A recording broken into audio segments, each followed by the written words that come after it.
I was only 19 when my father told me it was time.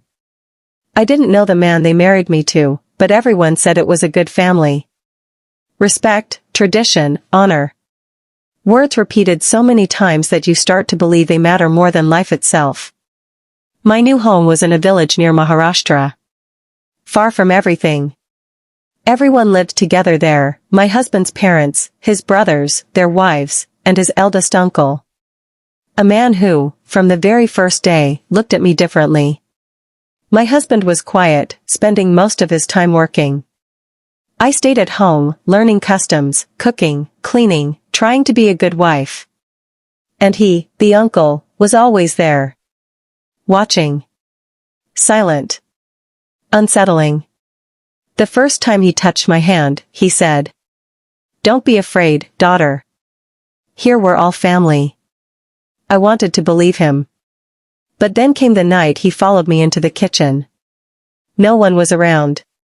He grabbed my arm and whispered, "Do you know how alone you are here?" I pulled away. Fast. But it wasn't the last time. He started finding excuses to be alone with me. Once he faked a leg pain so I would help him lie down. Another time, he asked me to rub oil on his back.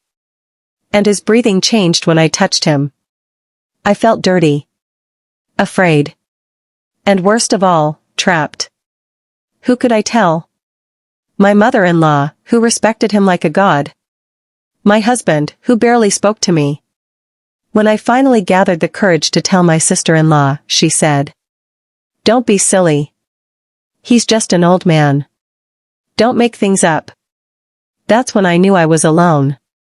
One afternoon, he entered my room without knocking. He shut the door. And I screamed. I screamed so loud that everyone came running. They found him there, standing, staring at me with rage. I was crying. Shaking. Begging for help. But he simply said, "I came to get a pillow. This girl is not right in the head." And everyone believed him. My mother-in-law insulted me. My brother-in-law called me a liar. And my husband?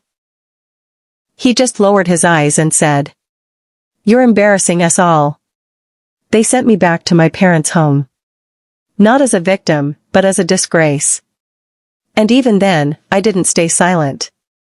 Today, while many still believe they must endure in silence out of respect, I say to them, respect doesn't mean silence.